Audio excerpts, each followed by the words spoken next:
বিসমিল্লাহির রহমানির রহিম। আমি প্রথমে ক্ষমা চেতে চাই, আমার গলার অবস্থা খুব খারাপ, সুতরাং গলার শব্দ খুব ভালো করে বেরোবে বলে আমার কাছে মনে হয় না। আর আশা করেছিলাম যে এটা আপনার সত্যিকার আড্ডাই হবে, কিন্তু শেষ পর্যন্ত ওই যা হয় আর কি, আপনার পলিটিক্যাল পার্টির হাতে পড়লে সব একদিকেই যেতে থাকে, ওই দিকেই চলে এসছে, অর্থাৎ একটা বক্তৃতা ওইভাবে চলে এসছে। এখানে যে চিঠিটা লেখা হয়েছে, কনফিউশন সেখানে কিছুটা হয়েছে আর কি। আপনারা খুব স্পেসিফিক করে বলেনি যে কি বিষয়ের উপরে এটা আলোচনা হবে। তো আমরা ধরে নিচ্ছি যে শহীদ প্রেসিডেন্ট জিয়াউর রহমানের 89তম জন্মবার্ষিকী এবং একই সঙ্গে জিয়া স্মৃতি পাঠাগারের গ্রন্থ আড্ডা 12তম প্রতিষ্ঠা বার্ষিকী, তাই না? স্পেসিফিক কোন বিষয়ে আজকে এখানে আলোচনা হচ্ছে না, হচ্ছে যেটা সেটা হচ্ছে এইভাবে। এখানে আমি খুব খুশি হয়েছি যে নতুন প্রজন্মের নতুন নেতা সৈয়দ আব্দুল্লাহ, তিনি ফ্যাক্ট চেক সাংবাদিক ও সোশ্যাল অ্যাক্টিভিস্ট। আমি তাকে চিনতাম না। আমি একটা টক শোতে দেখলাম যে একজন তরুণ খুব সুন্দর কথা বলছেন, অত্যন্ত যুক্তি দিয়ে, অত্যন্ত সাবলীল ভাষায় তিনি কথা বলছেন। সেদিনই আমি তার নাম জেনেছি, আজকে তাকে আমি প্রত্যক্ষ দেখলাম। আমি খুব খুশি হয়েছি যে আমাদের একজন তরুণ, তিনি সম্ভবত এই বৈষম্যবিরোধী ছাত্র আন্দোলনের সঙ্গে জড়িত সমন্বয়ক, তিনি অত্যন্ত চমৎকার করে আপনার অনেকগুলো বিষয় তুলে ধরেছেন। তাহলে প্রধান যে বিষয়টা তিনি বলেছেন যে এখন বয়ানের রাজনীতি, ন্যারেটিভের রাজনীতি, এটা বিষয়ে আমার একটা ব্যক্তিগত আপনার ধারণা বা একটা কথা আছে। বয়ান বা ন্যারেটিভ, এই কথাগুলো আমরা বুঝি, এটা আমাদের সাধারণ মানুষ কিন্তু এখনো বোঝে না।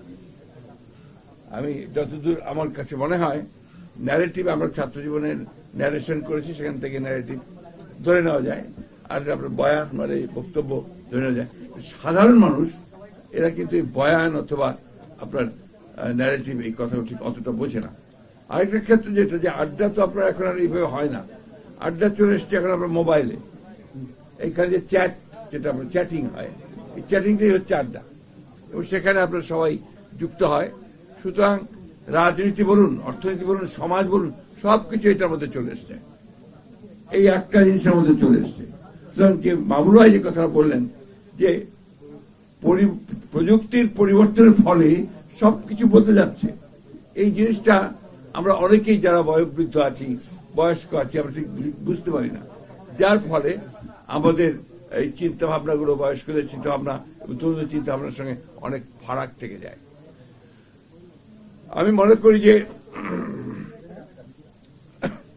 আমাদের বাংলাদেশের অনেক অনেক অনেক সমস্যা, তার মধ্যে প্রধান সমস্যা হলো যে আমাদের লেখাপড়াটা একদম শেষ হয়ে গেছে। শিক্ষা ব্যবস্থা, শিক্ষা এটা আপনার একদম শেষ, ওটার মধ্যে কিছু অবশিষ্ট আছে আমার কাছে মনে হয় না।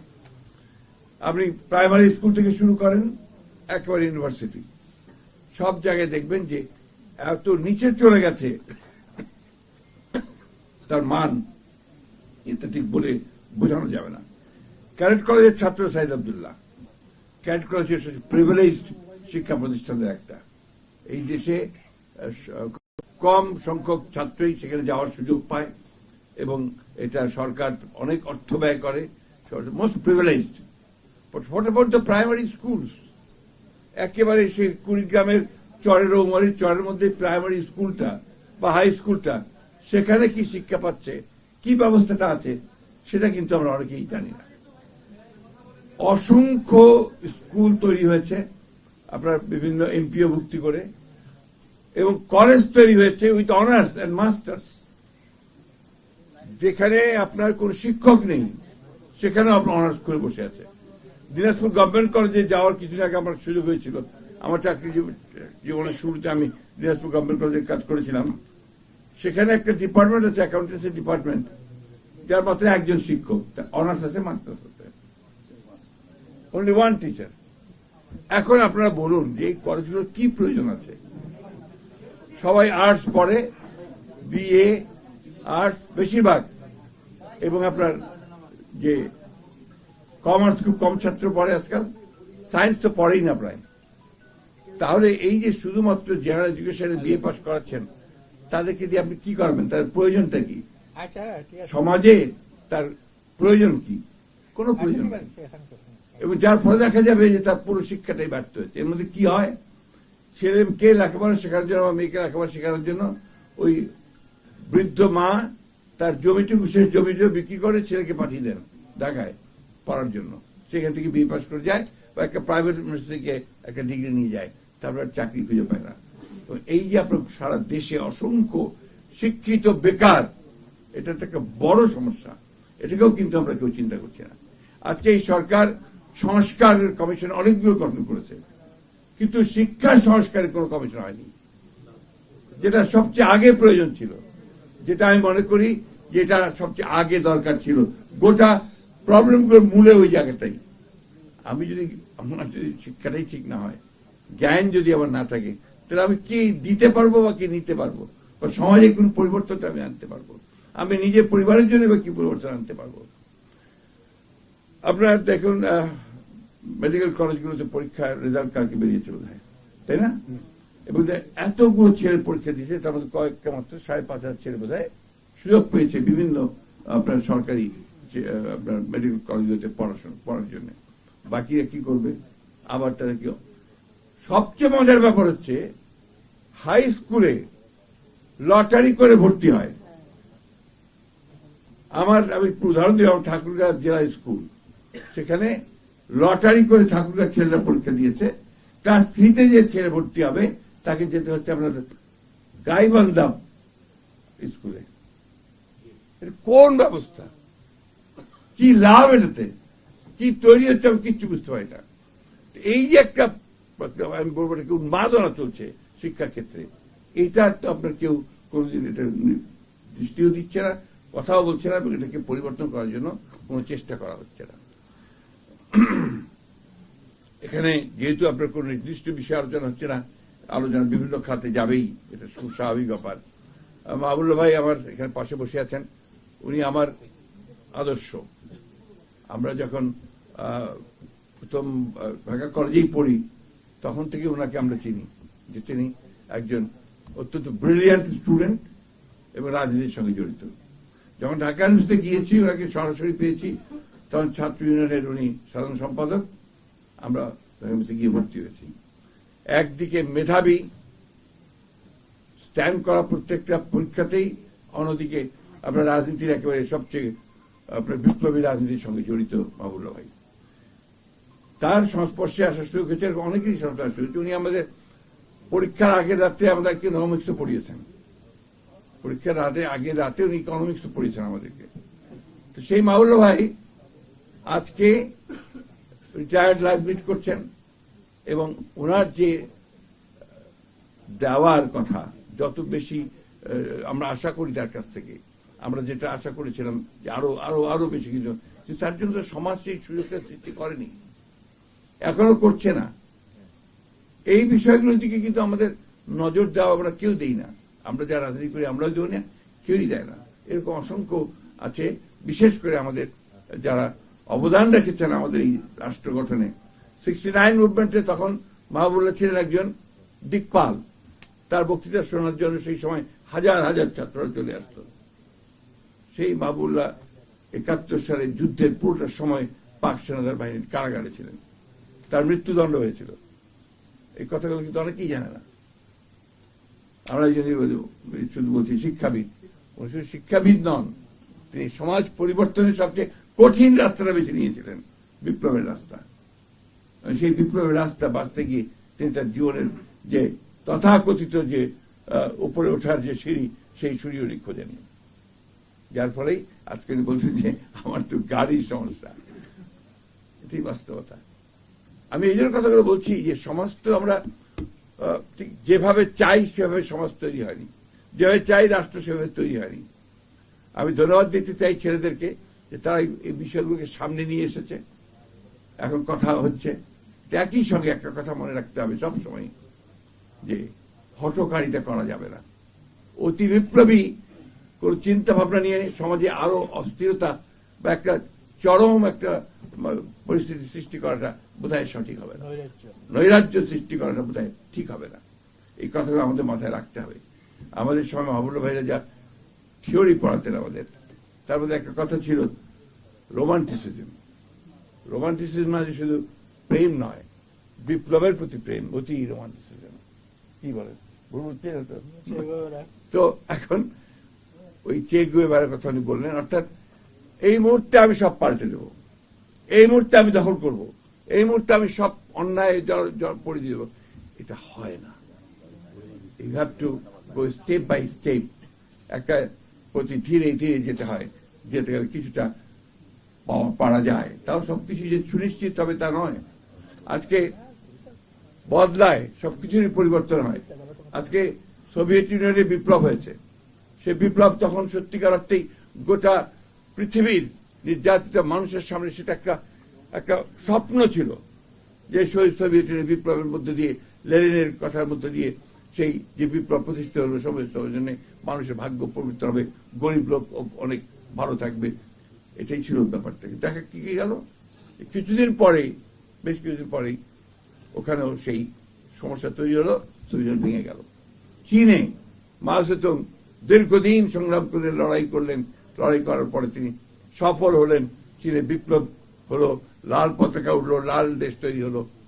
এখন সেই চীনে কোন দিকে গেছে? পরিবর্তন। আমি দোষারোপ করছি না, এটাই বোধহয় ধারা। প্রয়োজনের সঙ্গে সঙ্গে, অর্থনীতি ভাষা তাই বলে, প্রয়োজনের সঙ্গে সঙ্গে তার ব্যবস্থা পাল্টায় এবং সেটা পাল্টাতে হয়। আমাদের এখানে এখন যে অস্থিরতা বিরাজ করছে, এই অস্থিরতা থেকে যদি আমরা নিয়ন্ত্রণ করতে চাই, তাকে যদি কন্টেইন করতে চাই, আমাদেরকে ধৈর্য ধরে পা ফেলতে হবে। এমন কিছু আমরা করব না যেখানে আমরা আরো নৈরাজ্যের সৃষ্টি করে আরো বিপদ আমরা যেন ডেকে না আনি। এই বিষয়গুলো আমাদেরকে মনে রাখতে পারে মনে করি। শহীদ জিয়া রহমান সাহেবের, আমাদের প্রেসিডেন্ট শহীদ জিয়া রহমান বীরুত্তম, তার মধ্যে ধৈর্যটা ব্যাপারটা ছিল, এবং তার যে স্বপ্ন, অর্থাৎ দূরদৃষ্টি সম্পূর্ণ যে চিন্তা ভাবনাগুলোকে তিনি কিভাবে ইমপ্লিমেন্ট করবেন, বাস্তবায়ন করবেন, তার জন্য তিনি প্রথমেই কিন্তু যুদ্ধ শুরু করে দেননি। প্রথমে শুনেছেন, সমস্ত বিজ্ঞ মানুষদের নিয়ে বসেছেন। তিনি যারা বিভিন্ন ক্ষেত্রে যারা বিশেষজ্ঞ ছিল তাদের কথা বলছেন। রাত্রি 2টা-3টা পর্যন্ত তিনি এদের নিয়ে কথা বলতেন। একটা রাত ছিল না যে যখন তিনি রাতে এইসব বিশেষজ্ঞদের সঙ্গে কথা বলেননি। কথা বলেছেন, শুনেছেন, তারপরে তিনি কাজ শুরু করেছেন।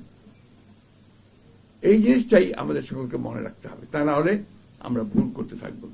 আজকে এই জিয়া স্মৃতি পাঠাগার, তাই না, একেবারেই একটা ঢাকা মহানগরের যে অফিস, মৌলানা ভাসানীর যে অফিস, তার পাশে তার কোন একটা ছোট্ট একটা র্যাকে বোধহয় 20টা বই ছিল, মনে হয় আমার 20টা বই। তা আমরা গিয়ে দেখে দেখলাম যে এখানে কেন এইভাবে, আমাদের তো আপনার ভালো পাঠাগার তৈরি করা দরকার। শেষে আমরা আমাদের অফিসের, এখন যে নয়াপল্টন অফিসের 6 তলায় জায়গা বের করে সেখানে আমরা একটা পাঠাগার নির্মাণ করলাম, তৈরি করলাম। এখন সেটা মোটামুটি একটা যাওয়া যায়, বসা যায়, বই পড়া যায় সেই অবস্থা। কিন্তু সঙ্গে সঙ্গে যে কাজটা এরা করতে পেরেছে, যার জন্য আমি এদেরকে ধন্যবাদ দিই। আমাদের দীপ্তি আছে, সালাম ভাই আছেন, অন্যান্যরা যারা এর সঙ্গে জড়িত, তারা গোটা দেশে এটাকে ছড়িয়ে দিতে পেরেছে।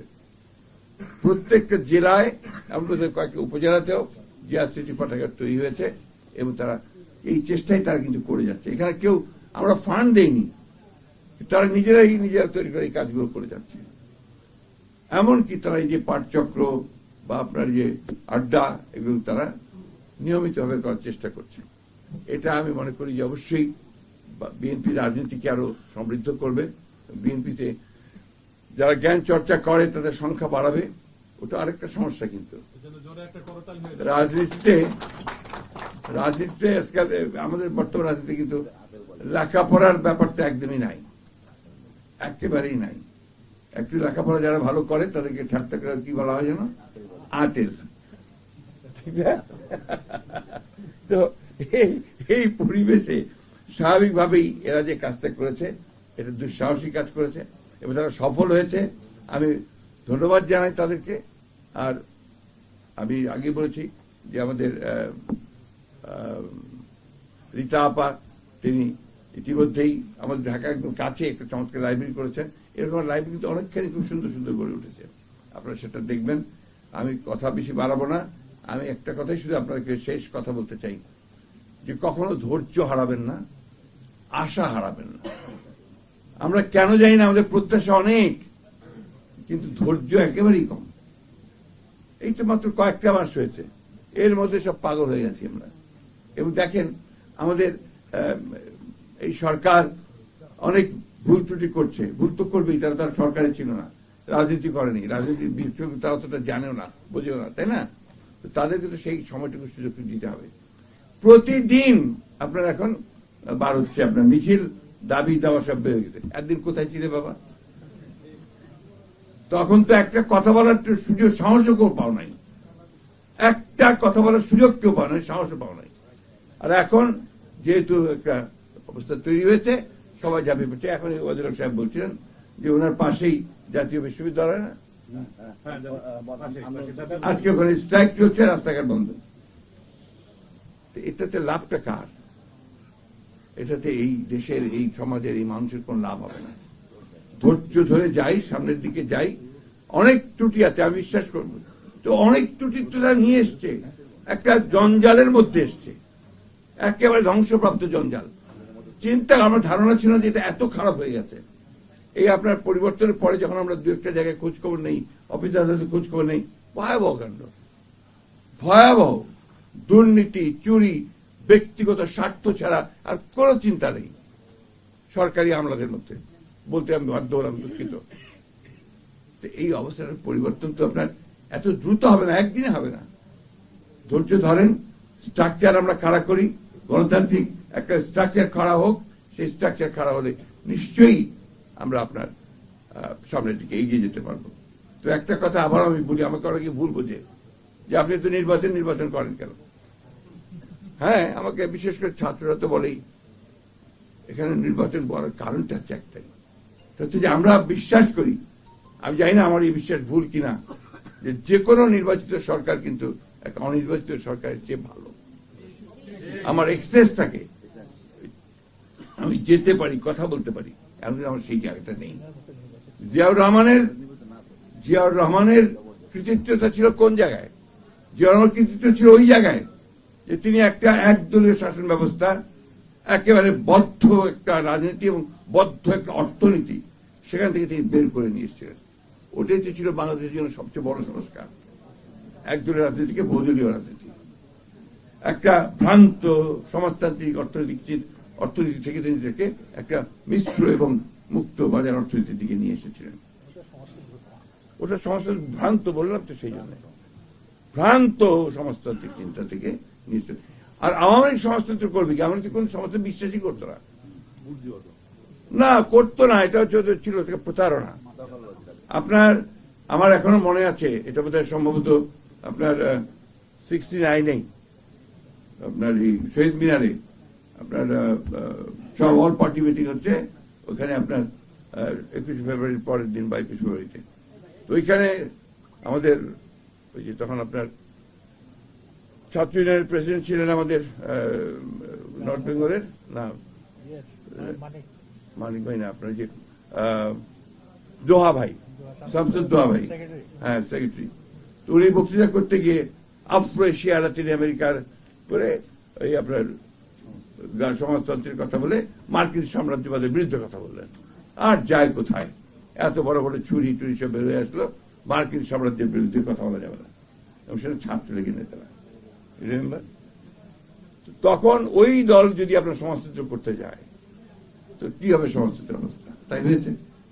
আজকে এই জিনিসটা আমাদেরকে বুঝতে হবে যে আমরা ওই জায়গাটা থেকে বেরিয়ে এসে একটা সুযোগ পেয়েছি, সম্ভাবনা তৈরি হয়েছে একটা, যে আমরা একটা ভালো কিছু করব। এই সংস্কারের প্রস্তাবগুলো আসতে শুরু করেছে। আমার বিশ্বাস যে আমাদের প্রধান উপদেষ্টা তিনি খুব শীঘ্রই এই বিষয়গুলো ডাকবেন, একটা সমাধানের দিকে আসবেন, আলোচনা হবে, ঐক্যমতের ভিত্তিতে আমরা একটা জায়গায় গিয়ে পৌঁছাবো। নির্বাচনটার কথা এই জন্যই তাড়াতাড়ি বলি যে নির্বাচনটা হলে এই সমস্যাগুলো চলে যাবে।